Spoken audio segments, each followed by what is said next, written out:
नमस्कार दोस्तों, स्वागत है आप सभी का फिर से एक बार मेरे YouTube चैनल पर। आज की कहानी कुछ इस प्रकार है। सायंकालीन शहर से वापस आकर बनवारी लाल ने अभी जूते खोले भी नहीं थे कि बहू ने पूछा, पापा आप रात के खाने में क्या खाएंगे, क्योंकि हम सब तो बाहर जा रहे हैं। अच्छा, बनवारी लाल ने विचारते हुए कहा, वैसे आज रविवार तो नहीं था, किसी की शादी हो ऐसा भी याद नहीं आ रहा। शायद किसी के जन्मदिन या वर्षगांठ की पार्टी होगी, उन्होंने मन ही मन सोचा। वैसे मुझे इससे क्या। अपने विचारों को झटकते हुए उन्होंने जूते रैक में रखे और बहू की ओर मुखातिब होकर बोले, ऐसा करना बेटा, तुम 2 फुलके बना देना, मैं दूध के साथ खा लूँगा। पापा 3 फुलके सुबह के रखे हैं आप। अगर बहू ने अपना वाक्य अधूरा छोड़ दिया था, पर बनवारी लाल समझ गए थे कि बहू की नीयत फुलके बनाने की नहीं है, पर सुबह की घी वाली रोटी खाएंगे तो उन्हें गैस हो जाएगी। आज सुबह भी बहू ने बिना मिर्च की सब्जी भी नहीं बनाई, तो उन्हें तेज मिर्च मसाले वाली तरकारी खानी पड़ी। अब तक खट्टी खट्टी डकारें आ रही हैं। इस उम्र में पेट को संभालना, हाजमे को दुरुस्त रखना किसी बिगड़ैल औलाद को संभालने से कम नहीं है, उन्होंने मन ही मन सोचा। प्रत्यक्ष में बोले, इस उम्र में सुबह की रोटी नहीं खा पाऊँगा, तुम्हें तकलीफ़ तो होगी, पर तकलीफ़ होगी आपकी भला से कहेंगे। मीठा मीठा पर चाहिए सब ताज़ा ताज़ा।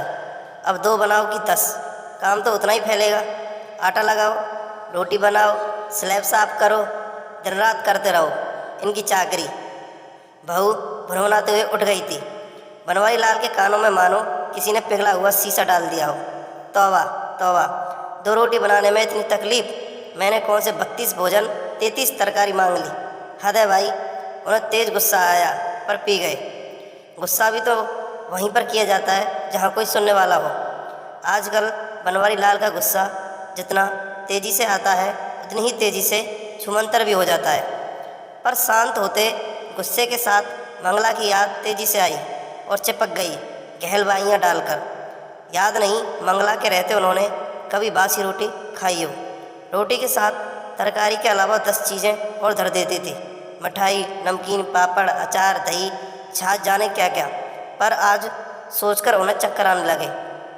बहू रहने दो, मैं सुबह की रोटी ही खा लूँगा, तुम्हें बेकार परेशानी होगी, मेरी वजह से जाने में लेट न हो जाए।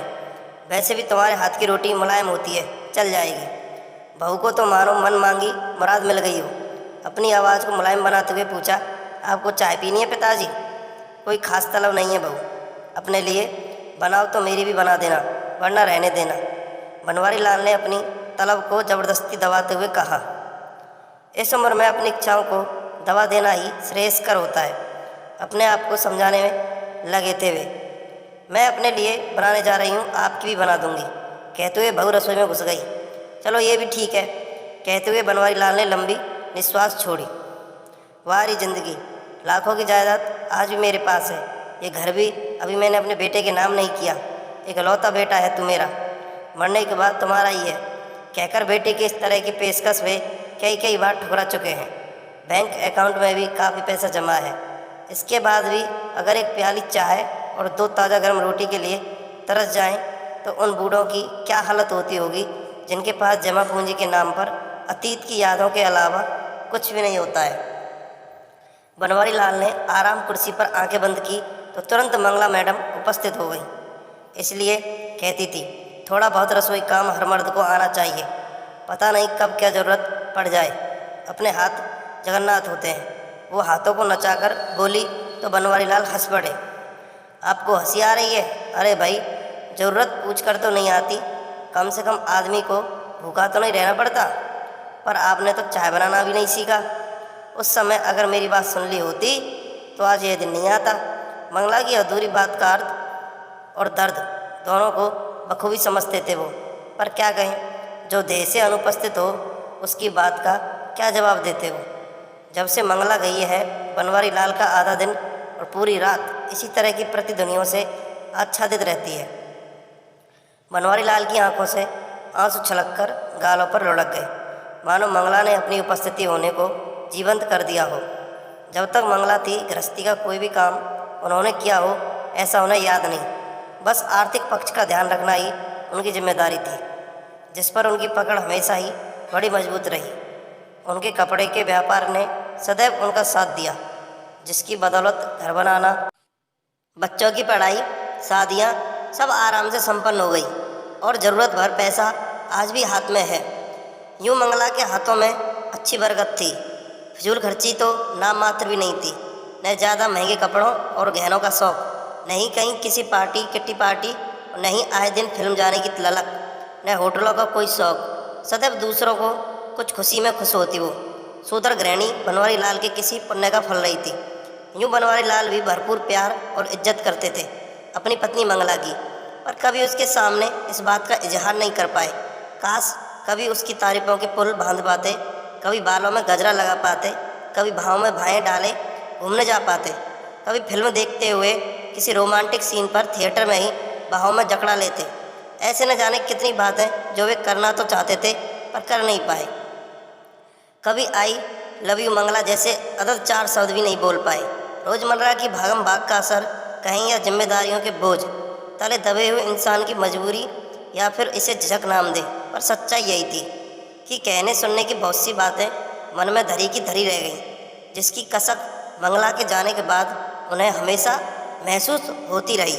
पर अब पछताए क्या थे वो, जब चिड़िया चुग गई खेत। वो सोचते काश कभी तो मंगला को पास बिठाकर हाथों में हाथ लेकर आई लव यू कह पाता, कभी तो गाड़ी में बिठाकर बेमतलब दूर तक सैर करवा दी होती, कभी शाम को आते हुए खुशबू से लवरेज बेड़ी ले आते, कभी तो कोई ऐसा सरप्राइज दे देते। पर नहीं, ऐसा कुछ भी नहीं कर पाए वे।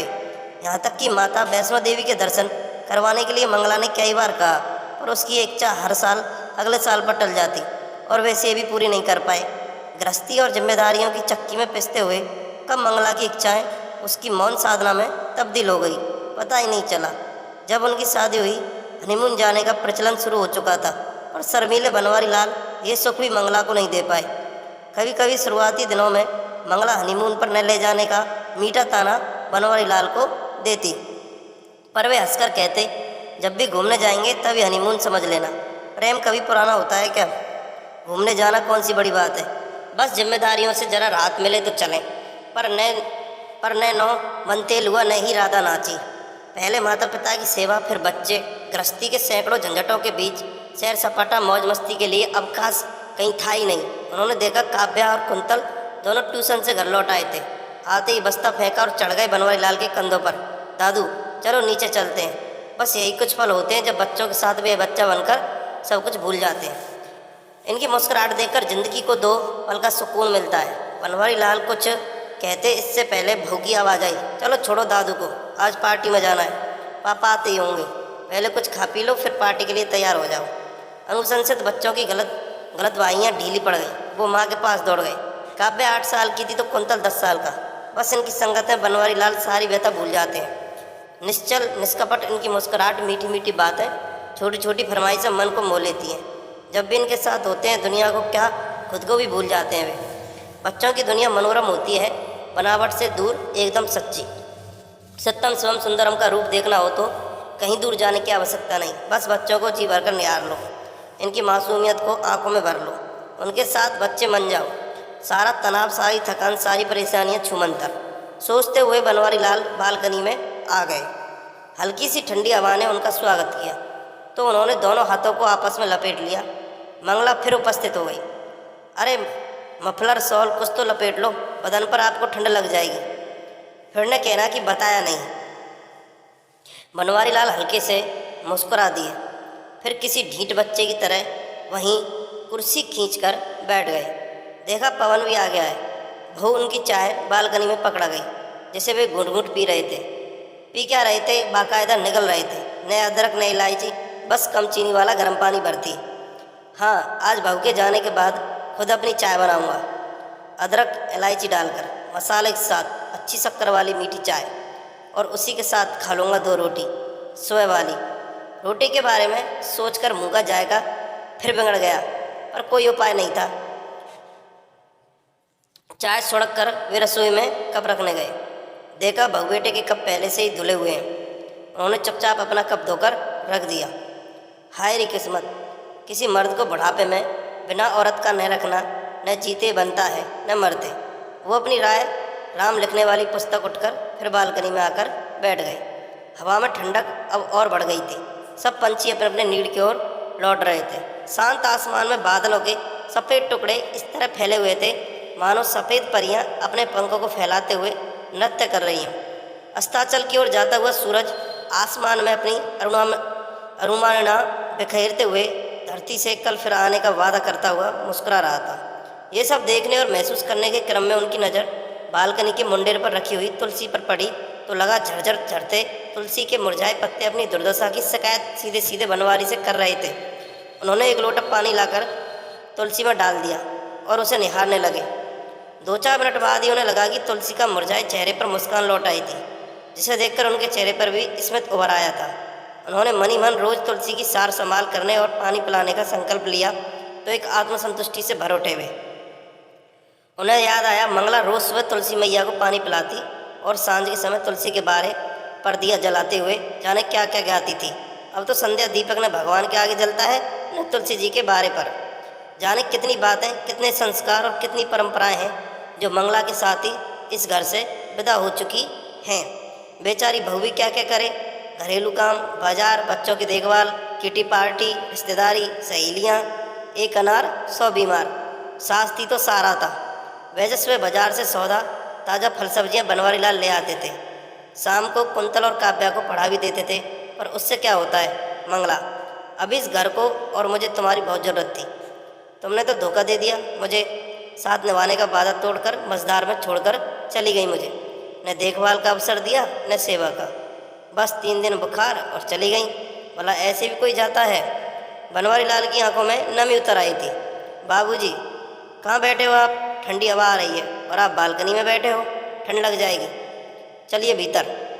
बेटे ने कहा तो वे आज्ञाकारी बच्चे की तरह उठकर भीतर आ गए। बेटा, बहू, पोता पोती सब पार्टी में जाने को तैयार थे। किसी ने उनसे झूठ मूठ भी साथ चलने के लिए नहीं कहा। भला कबाब में हड्डी किसी को कब पसंद आने लगी। वैसे भी अब उम्र हो चुकी है मेरी, बच्चों की पार्टी में क्या करना है मुझे। अब तो हरि भजन में मन लगाने की बेला है बाबरे। बनवारी लाल मन ही मन बुदबुदाए। पापा आप खाना खा लेना और दवाई लेकर सो जाना। ज़्यादा देर तक जागना आपकी सेहत के लिए ठीक नहीं है। हम लोग लेट हो जाएंगे, आप गेट बंद कर लेना, हमारे पास चाबी है। बड़ा ख्याल है मेरी सेहत का। पिछले सप्ताह भर से डॉक्टर को दिखाने के लिए कह रहा हूँ। रक्तचाप बढ़ा हुआ है, शुगर की स्थिति क्या है ये भी जानना जरूरी है। सांस भी जरा सा चलते ही फूल जाती है और उखड़ने लगती है। पर कहता है ये सब तो बुढ़ापे में होता ही है, ज़्यादा भय मत रखो। वाह बच्चू वाह, बूढ़े बाप के पास बैठने के लिए घड़ी भर का समय नहीं है, पर पार्टी के लिए समय ही समय इस साहबजादे के पास। पर जब अपना ही सिक्का खोटा हो तो शिकायत किससे करें। दिमाग में फंसी इन तमाम बातों के बावजूद प्रत्यक्ष में उन्होंने हामी में सर हिला दिया। बनवारी लाल हॉल में रखी कुर्सी पर बैठ गए। बच्चे जा चुके थे, अभी खाना खाने का भी मन नहीं था, सो उन्होंने टीवी चालू कर लिया। पता चला आज वैलेंटाइन डे है। टीवी वाला विपिन बता रहा था आज देश का पूरा युवा वर्ग वैलेंटाइन डे के बुखार में तप रहा है। इसकी चकाचौंध से बाजार अटे पड़े हैं। ग्रीटिंग बुकें, गिफ्ट आइटम सभी की जोरदार बिक्री है। सभी अपने अपने पार्टनर, अपने अपने वैलेंटाइन को खुश करने में लगे हुए हैं। आज प्रेम के इजहार का दिन है, प्यार का दिन है, मोहब्बत का दिन है। जश्न की इस रात के लिए लोगों के ने क्लबों, होटलों, थिएटरों में खास इंतजाम किए हैं। जगह जगह शानदार पार्टियां चल रही हैं। डांस, डिस्को का आनंद लेते हुए लोग अपने साथी के साथ थिरक रहे हैं, झूम रहे हैं, दोस्तों के साथ एंजॉय कर रहे हैं। शराब और शवाब भी इस जश्न में अपनी भागीदारी निभाने में लगे हैं। अच्छा तो ये बात है बेटा, बहू बच्चे सब वैलेंटाइन डे मनाने गए हैं। हमारे समय में तो प्रेम तो होता है, पर पूरी उम्र निकल जाती थी इजहार मोहब्बत करने में। प्रेम भी तो शादी के बाद ही होता था, वो भी पुरखों के आदेश पर सोचते हुए। बनवारी लाल ने ठहाका लगाया। हमारे समय में तो बसंत पंचमी के दिन को प्रेम का दिन कहा जाता था और मनाया जाता था। बिल्कुल सादगी से, पीले फूलों से पीले कपड़े पहनकर माँ सरस्वती की पूजा कर ली, बस। प्रेम के इजहार का माध्यम तब प्रकृति थी। चांद, तारे, नदी, पहाड़, फूल और खेत थे। फिल्मों तक में 2 फूलों का मिलन दिखाकर नायक नायिका के मन की बात दर्शकों तक संप्रेषित कर दी जाती थी। आज की तरह न तो कोई पार्टी थी, न ही महंगे गिफ्ट, नहीं कोई शोरगुल। बिना दिखावे का सात्विक सच्चा प्रेम जीवन भर महकता था। उसकी खुशबू तन मन में हमेशा के लिए बस जाती थी, मगर चुपके चुपके। हाँ, यह भी सच है कि तब प्रेम में कोई रिस्क भी नहीं था, न शादी टूटने का रिस्क, न ही प्रेमिका के न मिलने पर कोई ऐसा अटैक और न ही खुदकुशी की कोई वारदात। वे उठकर टहलने लगे। सामने ही पीले रंग पर लाल बॉर्डर वाली साड़ी पहले मंगला की मुसुकती हुई फोटो सजी थी। वे उसे निहारने लगे। हाँ, प्रेम तो उन्होंने भी किया था मंगला से, जीवन भर किया, जी जान से किया, बस कभी उसे जता नहीं पाए। कभी आई लव यू नहीं कहा, कभी झूठे सच्चे वादे नहीं किए, न कभी उसके जन्मदिन पर कोई तोहफा लाई, न सालगिरह पर दोस्तों को पार्टी दी। बस मंदिर में जाकर भगवान के दर्शन कराते, ज़्यादा से ज़्यादा नए कपड़े पहन लेते और कभी कभार मना हुआ तो घर पर सत्यनारायण की कथा करवा लेते। सोचते सोचते बनवारी लाल कहीं अपने अतीत की झांकियों में खो गए थे। इस समय उनके होठों पर मुस्कान और आंखों में नमी की एक साथ देखी जा सकती थी। उन्होंने टीवी पर देखा, लोग लाल कपड़े पहने बड़े बड़े फूलों के गुलदस्ते लेकर ग्रीटिंग खरीद रहे थे। पता नहीं अचानक उन्हें क्या हुआ कि उन्होंने अपना पर्स उठाया, घर की चाबियां ली और छड़ी उठाकर बाहर निकल गए। शीत हवाओं ने उनका स्वागत किया तो शरीर में झुरझुरी सी हुई, पर बिना परवाह किए भी पैदल ही आगे बढ़ने लगे। जगमगाता शहर, दौड़ते वाहन, चमकीले लाल परिधान पहने हुए स्त्री पुरुष भागे जा रहे थे, मानो सबकी लॉटरी आज ही निकलने वाली हो। सबके बीच चलते हुए बनवारी लाल ऐसे लग रहे थे मानो किसी शानदार फूलों वाले बगीचे के बीच ओक का पौधा। इन सब से बेखबर बनवारी लाल का दिल, दिमाग और मन तीनों अपने जीवन के घटनाक्रम में लगातार उजल रहा था। बार बार मंगला को याद करते हुए आंसू पहुँचते हुए नुक्कड़ तक जा पहुँचे। उनकी सांस अब फूलने लगी थी। नुक्कड़ के आइसक्रीम पार्लर पर अच्छी खासी भीड़ थी। जिनकी जेब होटल क्लब का खर्च नहीं उठा सकते, वे यहाँ ice cream, cold drink, cold coffee का मजा ले रहे थे। उड़कती हुई सांसों के उतार चढ़ाव को महसूस करते हुए वे कहीं पर एक कुर्सी पर विराजमान हो गए। तभी एक बैलून बेचने वाली लड़की ने पुकारा, दादा बैलून लोगे? घर जाना है, बस थोड़े से ही बचे। बनवारी लाल ने देखा लगभग 10-12 रंग बिरंगे गुब्बारे थे। गुब्बारे मंगला को भी खूब पसंद थे। जब बच्चे छोटे थे तो उनके साथ गुब्बारों से खूब खेलते हुए खुद भी बच्ची बन जाती थी। पर अभी वो बैलून लेकर क्या करें? बैलून बेचने वाले की आंखों में सच्चाई और मासूमियत उनका ध्यान खींच रही थी। मंगला जब भी बाहर निकलती 2-4 रुपयों की रेजगारी जरूर लेकर निकलती थी, जो जरूरतमंदों में बांट देती थी। कभी वो टोकते तो हंसकर कहती, भगवान का शुक्र है कि हमें लेने वालों की नहीं, देने वालों की कतार में रखा है, और 1-2 रुपयों के बदले आपको लाखों की दुआ मिलती है। फिर इतना बचाकर हम कोई महलों तो खड़ा नहीं कर पाएंगे। बनवारी लाल ने उस लड़की को पूरे 200 रुपये दिए और सारे बैलून खरीद लिए। लड़की विस्फारित नेत्रों से उनको देखते हुए बैलून उन्हें देकर चली गई, पर जाते जाते भी 3-4 बार मुड़ मुड़कर पीछे देखती रही। बनवारी लाल हाथों में पकड़े रंग बिरंगे बैलून निहार रहे थे। आंखों से टप टप टप आंसू बह रहे थे। फिर अचानक जाने क्या हुआ, उन्होंने आंसू पहुँचे और बीच सड़क पर आ गए। बैलून हवा में उड़ाते हुए जोर से चिल्लाए, Mangala I love you, I love you. आई आई उनकी सांस तेजी से फूलने लगी। आसपास खड़े लोग जब तक कुछ समझते उन्हें थामते हुए लड़खड़ाते गए। सांसें बेकाबू हो गई और वे धम्म से सड़क पर गिर पड़े। मुंह से अस्फुट शब्द निकले, आई लव यू, मंगला। लोगों को समझ में नहीं आ रहा था क्या हुआ, कैसे हुआ, कौन है ये शख्स। जितने लोग उतनी बातें हवा में तैर रही थी, पर उन सबसे बेखबर बनवारी लाल मोहमाया की इस दुनिया से प्रयाण कर चुके थे। उन्हें बहुत जल्दी थी अपनी मंगला के पास जाकर उसे आई लव यू बोलने की। धन्यवाद।